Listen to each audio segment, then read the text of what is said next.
Hello, welcome to a virtual field trip to observe the November night sky. My name is Tony Schellinck.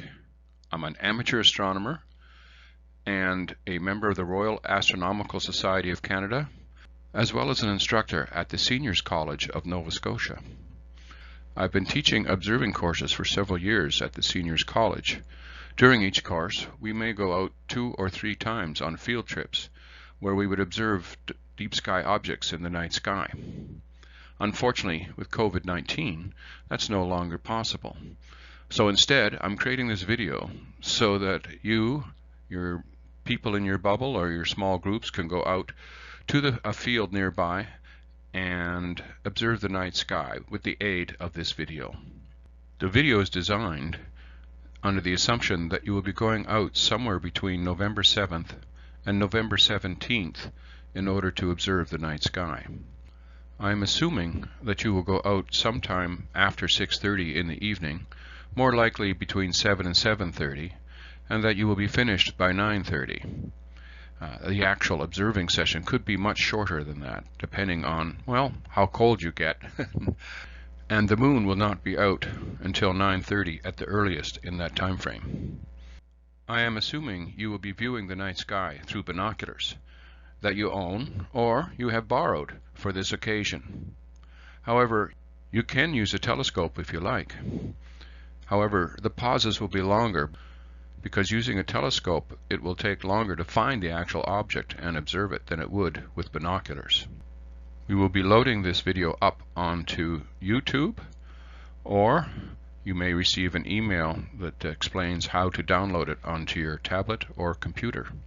I assume you will take your laptop, tablet, or cell phone out to the site where you'll be doing your observing and watch a particular section and then hit pause, and then using the instructions that were just given to you, find the object and observe it. On most computer systems, simply hitting the space bar will pause the video, and you may have the option to jump back 10 seconds if you miss something. Many of the objects we'll be looking at are included in the Explore the Universe program. You should log your observation after you make them. So think of a place where you can go to observe the night sky where there's not a lot of glare from the city lights, and you can see the east and west, at least as much of the east and west horizon as you can. You know, there's I think 24 objects that we have listed here that you can find. However, if you only find a couple, I think you should call that success. And it's a good start to learning how to find and observe objects in the night sky. And the ones you may be able to find are only those that are straight overhead, as you may not have easy access to those objects closer to the horizon. But don't fret, I think your time is well spent in attempting to do this. So these are the folks in one of my seniors classes. We were out on a field trip, and I want you to note 3 things. First, they're all very happy because, well, observing the night sky is a lot of fun. And secondly, this took place in the fall, so people are very warmly dressed. And thirdly, we knew we were going to be observing things high in the sky. So people brought along their deck chairs and their zero-gravity chairs so they could lean back and observe objects high in the night sky. I mentioned the Explore the Universe program. This is an observing program that is open to non-RASC members. To learn about the program and decide whether you'd want to do it or not, you should go to rasc.ca, click on Observing, and then Observing Programs. Under RASC Observing Programs, select Explore the Universe, and from there you will get a description of the Explore the Universe program. I'm not going to go into too much detail here, but there's also available on that site a lot of material that you can download, including logbook pages. As well, you can purchase for $20 an Explore the Universe guide. Now, this is a good deal, but if you actually join RASC as a first-time member, this book is included in your membership. Altogether, there are 110 objects that you can observe in this program. However, you do not have to observe all of them in order to qualify for the certificate. You can see that there's constellations and bright stars, the moon, the solar system, deep sky objects, and double stars.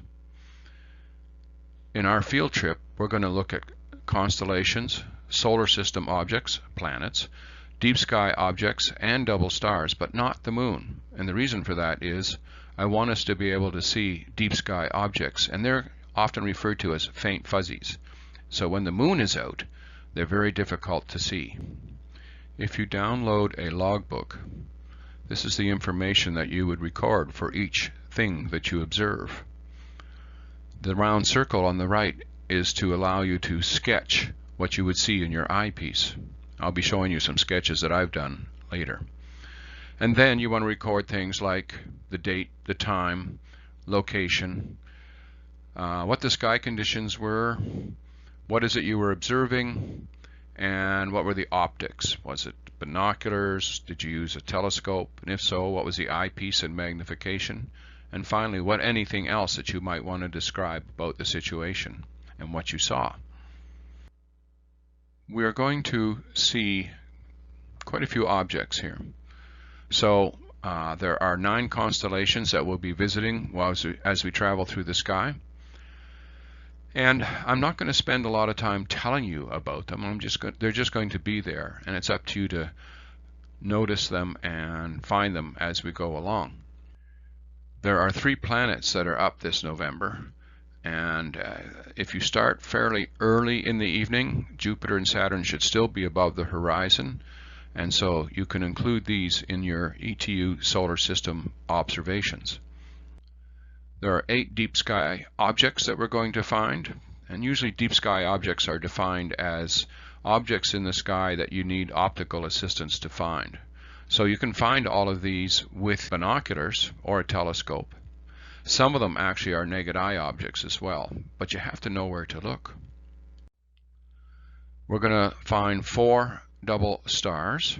That adds up to about 24 objects that we're going to see. At the start of any observing session, it's important that you orient yourself in terms of what is north, south, east, and west.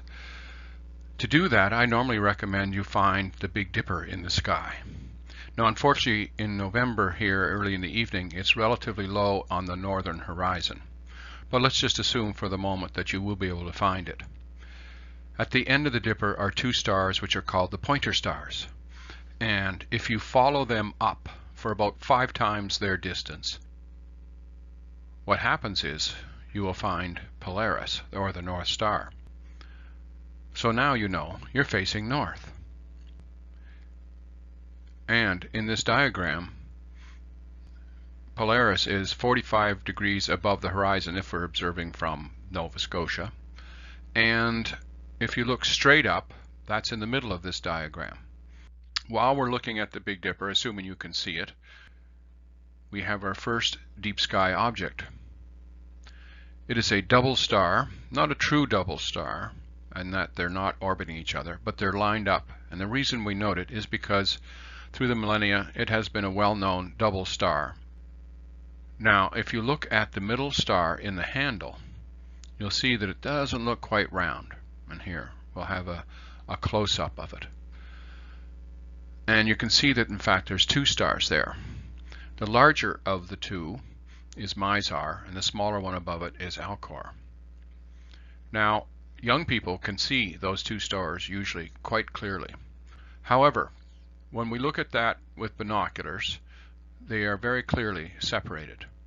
So what I want you to do is look at that middle star, stare at it, and bring up the binoculars between your eyes and that object, and you should be able to see Mizar and Alcor, the double star.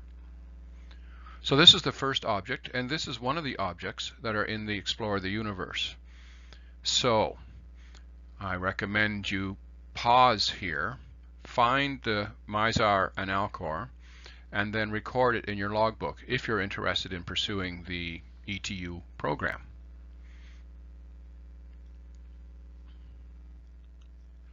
Now looking for more objects in the sky, we're going to start by turning to the left and facing west. And we're going to look close to the horizon. And the reason we're doing that is because the planets and the deep sky objects that we'll be observing in the west, of course, will be setting soon. Now if you're out early in a November evening and say 6 p.m. or 6:30 or thereabouts, Saturn and Jupiter will still be reasonably high in the sky to the southwest. So you can see those there, and I don't need to tell you anything more. They're the really bright stars to the southwest that are just above the horizon. Jupiter is the brighter one below Saturn. So what you need to do now is either observe them visually, which you can do for the ETU program, or lift up your binoculars and look at them that way, or if you're using a telescope, well, train the telescope on each of those planets. So again, hit pause here and then log your observations of these planets. Mars is also up there. It'll be to the east, just coming up from the horizon. And at this time, you might as well take a look at that, because these are the 3 planets that we can see tonight clearly. And again, can hit pause, take a look at it, and record it. Looking west again, we're going to focus on this part of the sky, just above the horizon. Here's a close-up view of it. And what you see are 3 bright stars, and they form an asterism. Now an asterism is a grouping of stars that we give a name to. So the Big Dipper is an asterism. It's part of the Ursa Major, or the Big Bear constellation. In this case, we have 3 stars, and they form a triangle, so we call it the Summer Triangle. Now we're going to use this as our signpost to find various objects. So if we're looking straight up, what you see is that first of all, we have Cygnus the Swan, and the bright star, the tail star, is called Deneb, and that's one of the stars in the Summer Triangle. And just in case you're not sure exactly what the swan looks like, there it is there. And then we have Lyra, and Vega is the bright star in Lyra. And to find the constellation Lyra, you see Vega, and then there's 2 bright stars just below it there. And they're part of the trapezoid that forms Lyra. And then you can follow it back up towards Vega, and you get to see the other stars. The 3rd star is Altar, and it is part of the constellation of Aquila the Eagle. And that is down into the lower left here this evening. So again, you should be recording when you see constellations as we go along. Now we're going to focus first on Lyra, and we're looking for a star that's called the Double Double. So what you need to do is put your binoculars on Vega, and then kind of rotate the view around until you see this triangle of stars. The Double Double is quite clear because the stars are clearly separated and they're very bright. So having observed those, then you want to put that in your log. Now, as well, for interest's sake, if you look at the other corner of the triangle, do you see that star down there? It doesn't look round, it looks more like a peanut. And that's because it too is a double star. I believe it is another double star that is in the ETU. When you look at this through a telescope, you can clearly see the 2 stars. And when you magnify it sufficiently, and you have a large enough scope, you can see that each star is in fact 2 stars, which is where it gets its name, the Double Double. Interestingly enough, astronomers feel that there's probably at least 10 stars that are all orbiting each other in this system. Now, What most people don't realize is that our sun is kind of unusual in the sense that the majority of stars are in multi-star systems. The next thing we're going to look for is another asterism, which is called the coat hanger. It has other names as well there, as you can see. Now, to find it, we're going to draw an imaginary line from Vega down to Altar. And what we'll see is that the coat hanger is 2/3 of the way down that line going from Vega. There it is there. Now, to also help, if you can see Albireo, which is the head or eye of the Swan, that tells you where it is as well. So that'll tell you where to look along that line to find the coat hanger. So here's the view that you should have when you find the coat hanger. You can see it is quite large in the view. It has 6 stars along the bottom and then 4 stars which form the hook. Now my students tell me this is more of a pants hanger than a coat hanger. You can hit pause here and see if you can find the coat hanger in the night sky and then record it in your log. The next thing we're going to look for is Albireo. Now Albireo is the star that forms the eye of Cygnus the Swan. But it's kind of a special star because it's also a double. And what's fantastic about this double is the fact that the larger star is yellow and the smaller star is blue. When I say smaller, both of these stars are much, much larger than our sun and very bright.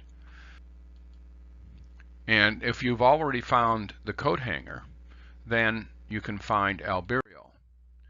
What you do is you look at the flat side of the coat hanger and you put the coat hanger to the far right with the flat side facing out, and you follow that, and then you will see 2 stars on the far side of your view, and that's Albireo. Now when you look at them, something like this, many people, especially young people, can clearly see the 2 different colors even through binoculars. Some of us have a harder time with that. But it's worthwhile, A, finding them, and B, seeing if you can see the colors through binoculars. Regardless, if you know someone who has a telescope and they're looking at the night sky and Albireo is in the sky, then you should ask them to take a look at it, because it's quite breathtaking to look at these 2 stars in the sky and see the contrast in colors. So you should record this if you're doing the ETU. Hit pause and see if you can find Albireo.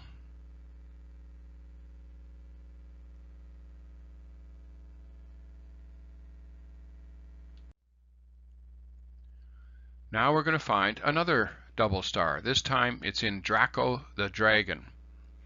Now these 2 stars are white stars and they're relatively dim, although they are both naked eye objects, and they're in the head of the dragon. So here is the summer triangle. Again, we're using this as our signpost, and this time rather than going from Vega to Altair, we're going from Altar to Vega and then about 1/3 of that distance beyond there. And there you will see 4 stars. And that's the head of Draco the Dragon. And if you put your binoculars on there, you'll see there's 3 brighter stars that are closer to the summer triangle, and then a dimmer star which is on the far side. That's the star of interest to us. So you put the binoculars on that, and you should see the 2 white stars, the double stars. Now, hit pause and see if you can observe that star. Once you observe it, this is another ETU object, so be sure to record your observation.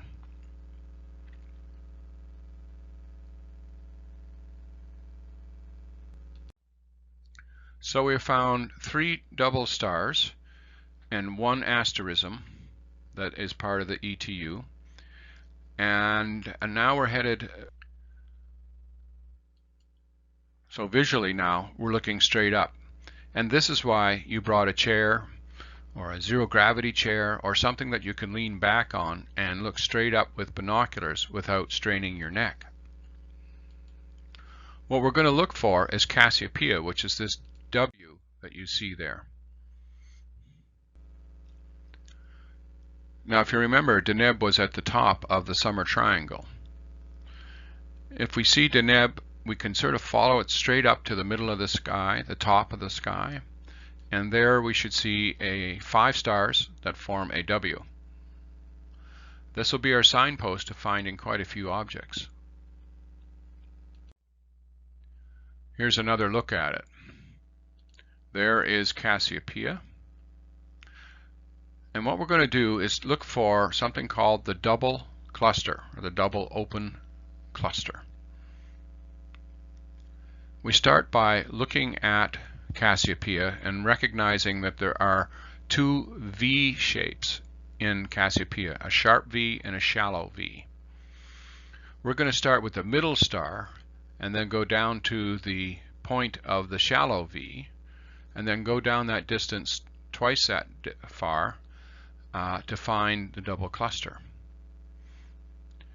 So you would do this not with binoculars, but you would do it with your eyes. So you follow that down twice that distance in that direction, and then you look carefully to see if you can see any faint fuzzy things in the sky.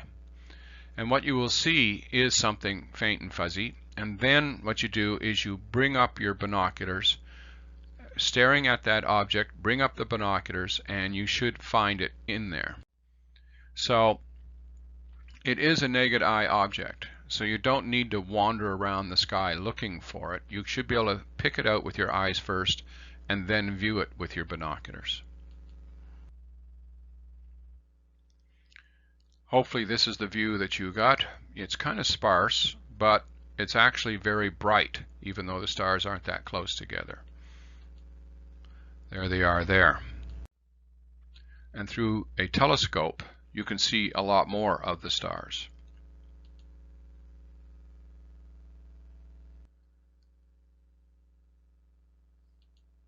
So now, look in the night sky and see if you can find the double cluster.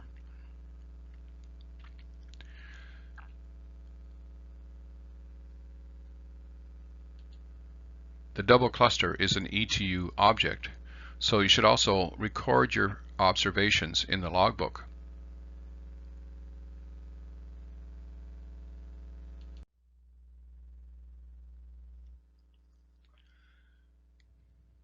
While we're in the neighborhood, we're going to look for another open cluster.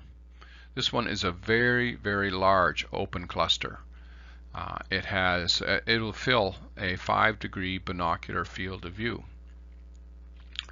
Now, we followed a line from Cassiopeia down twice. This time we're going to go about 4 times that distance to the bright star that is in Perseus. Now, Perseus is one of the constellations that you're supposed to find in the ETU, so you should record the fact that you have seen Perseus. Now, in Perseus, we have 2 bright stars, Merfac and Algol. We're most interested in Merfac because just below Merfac is where we're going to find Lot 20. So it is right there. So that's an easy find. Now that we know how to find Cassiopeia, now we know how to follow that line down. We go all the way to Merfac, was a very bright star, and we look just below it, and we should see a lot of bright stars which form a beautiful open cluster. And again, this is an object in the ETU, so you'll want to record your observations.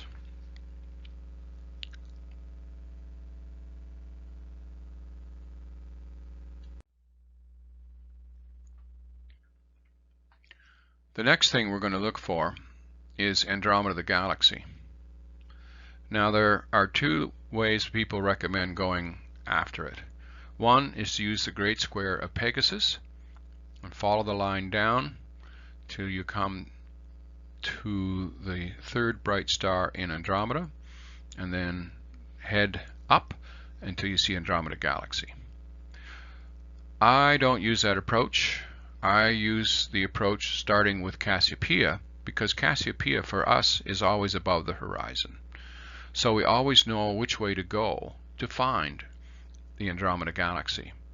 And if Cassiopeia is pointing straight down to the horizon, then we know that the Andromeda Galaxy is probably below the horizon.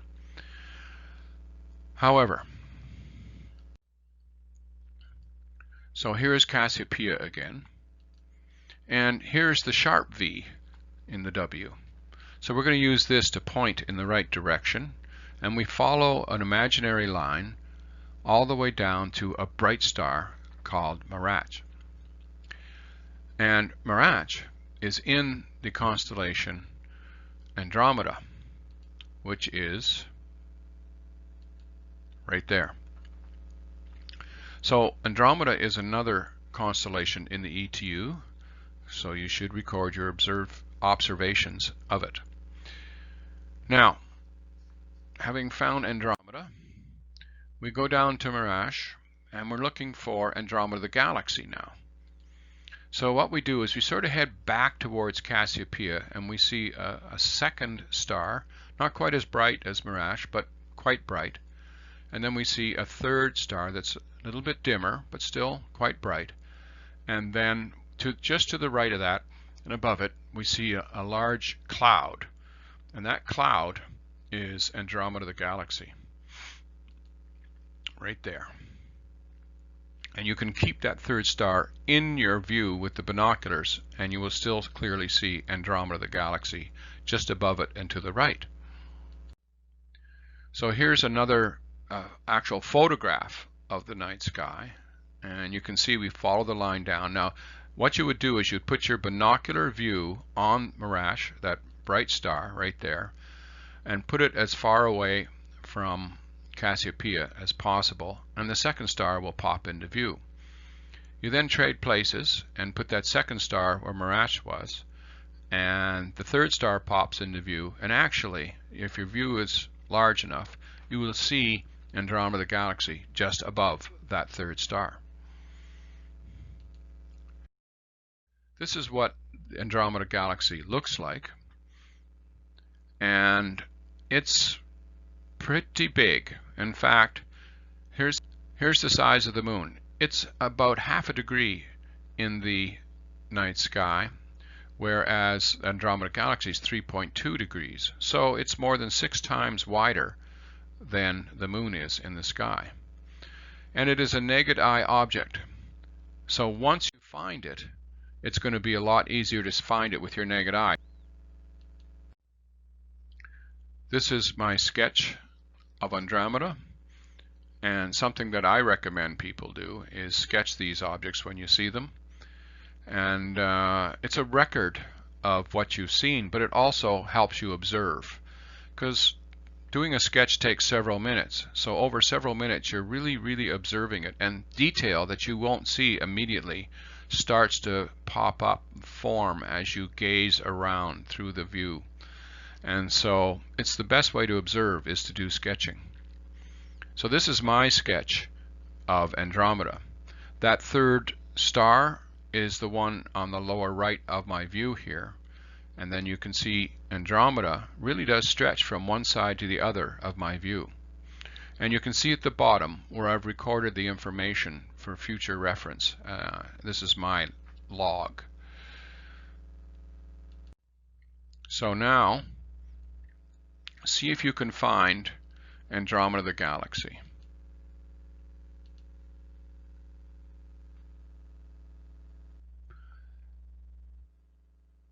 Now we're going to find another galaxy. This one's called the Triangulum Galaxy because it is in the constellation Triangulum. So here we are in familiar territory. Again, we have Cassiopeia as our signpost. This time we use the shallow V as a pointer, and we follow it all the way down to this star here.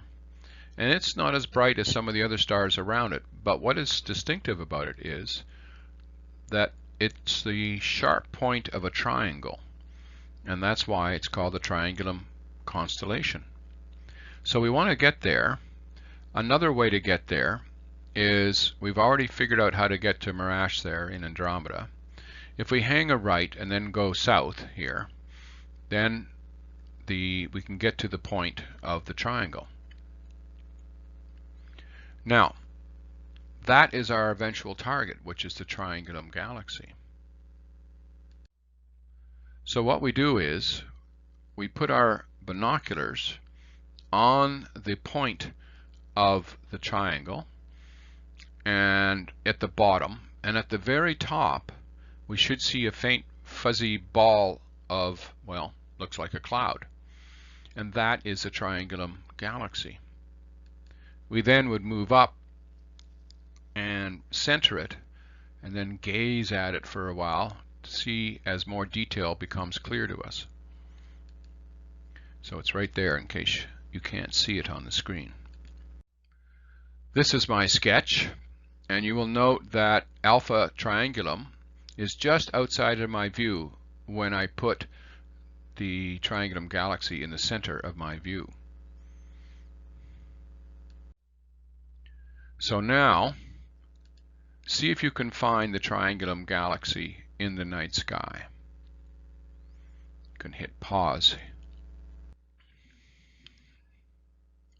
So now we're going to head to another part of the sky.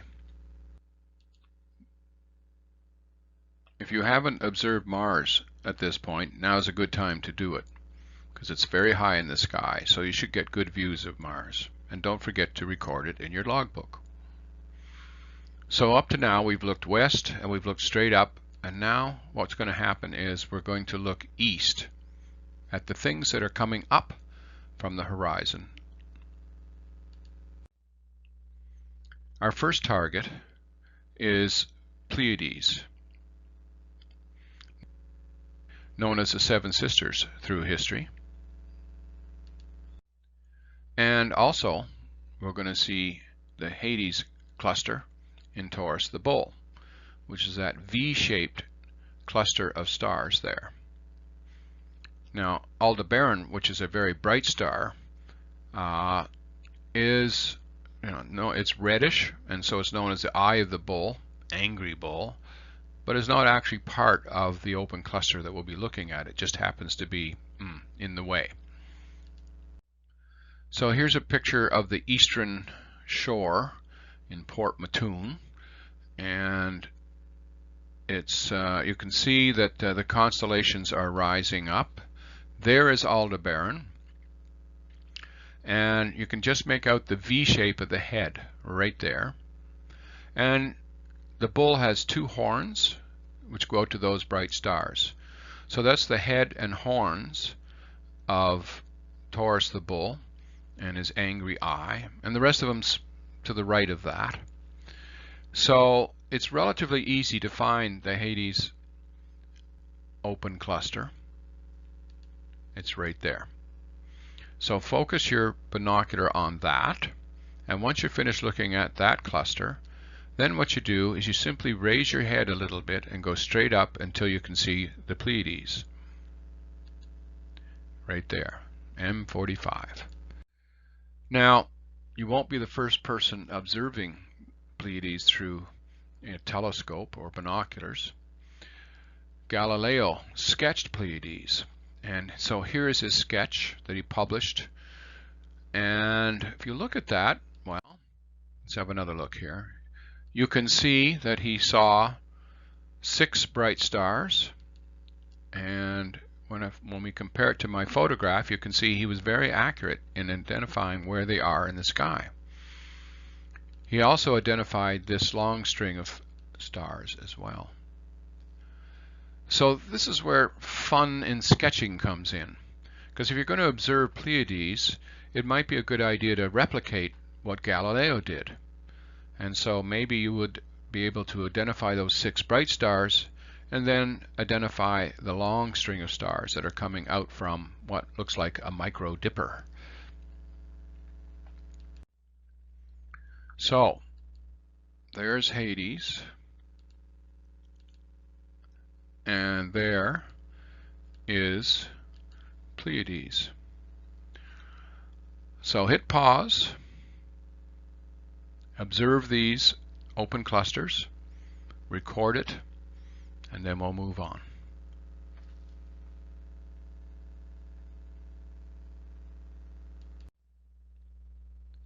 And finally, we're going to look for some other open clusters. But these clusters are different from the ones you just looked at. For both the Hyades and the Pleiades, you could see individual stars. These clusters are further away. Now they're very large and they have a lot of stars in them, but they're too far away to see individual stars when you look at them through binoculars. So what they look like instead is a faint fuzzy cloud, a round cloud usually. So we're going to go looking for those. Now to find them, we're going to shift our view a little bit to the left, closer to the northeast. And if you remember the horns of Taurus the bull, the upper horn ended at a star called Alnath, and a bright star there. And in fact, that star is shared with Taurus and Auriga, the charioteer. Now, can you see those little yellow circles? Those are the targets we're going after. So what we have here is M38, M36, two open clusters that are in the middle of Auriga,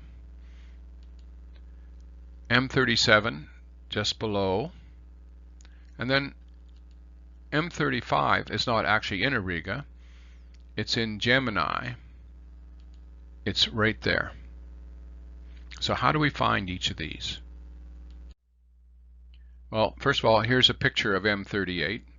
Now, I said you can't see the individual stars, but this is looking through a telescope, so you can see the individual stars. If you think letters and pictures printed on paper are not actually solid but made up of lots of little dots, our eyes tend to, if we see dots of light, to group them together, and that's why they look like clouds. So we start with this bright star, and we see the other star here called Mahassim, and we go in between them. And from there, we go up slightly, and the two open clusters should become visible to you. Here's my sketch of the two. M38 is on the top, M36 is the lower one.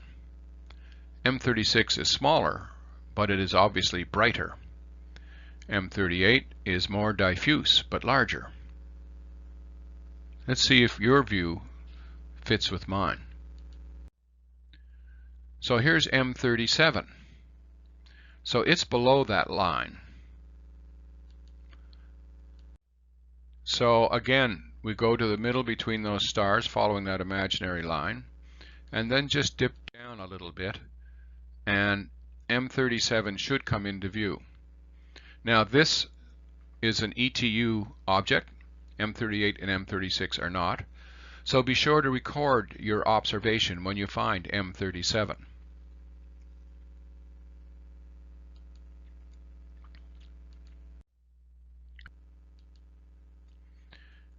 Here's my sketch of M37. And when you're trying to find something, it's valuable to have a sketch like this, because you see I found 4 stars in a row that form a line, and at the end of the line, going from right to left, is M37. So if at first I don't see it clearly, but I can see those 4 stars, then what I do is I just sort of let my eyes relax, maybe go a little bit out of focus, and just sort of gaze around the area. And eventually, the open cluster will become visible to you. All right. So now, see if you can find M37 and record your observations. And if you haven't looked for M38 and M36 yet, you can look for those as well.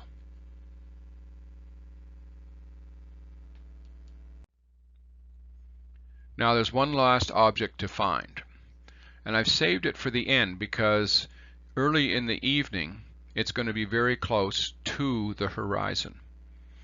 And in fact, only 1/2 of the twins may be visible at this point, and that would be Castor.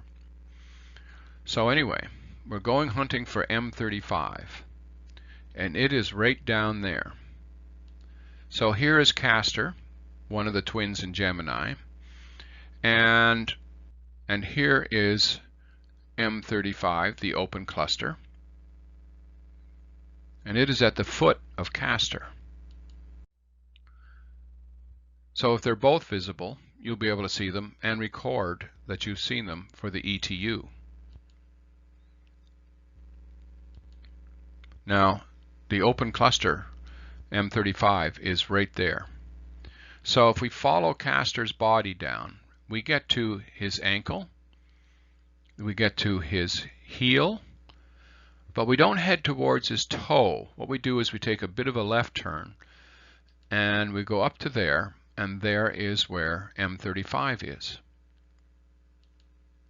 Now that is the view that you can get through your binoculars, and it includes the ankle, heel, and toe stars. Here's my sketch, and you can clearly see the ankle, heel, and toe star there, and then you can see where M35, the open cluster, is. So here we go. See if you can find M35, the last object on our list this evening.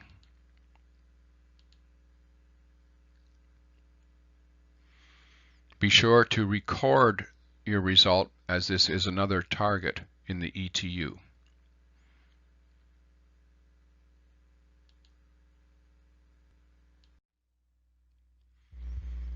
Now this is the first time I've ever done this, and I'm not aware of anyone else making a virtual field trip. So I want to know what works and what does not work. So my email is tschellinck@gmail.com. Now if you can just give me your general comments about your experience doing this, perhaps how long it took, whether you're satisfied, whether you had any problems, I would like you to please send me an email, and in the subject heading put the word feedback for me. I have some specific questions if you wouldn't mind answering them. How many of the objects were you able to find? Which ones couldn't you find, and why was that? How many did you sketch, if any? Did you find the instructions clear? Did you have any problems using the video as a virtual field trip? What was your overall experience? And do you have any other comments to provide me? Anyway, I hope it's been a successful evening for you. And I hope also that this has motivated you to keep looking at the night sky throughout the rest of the year.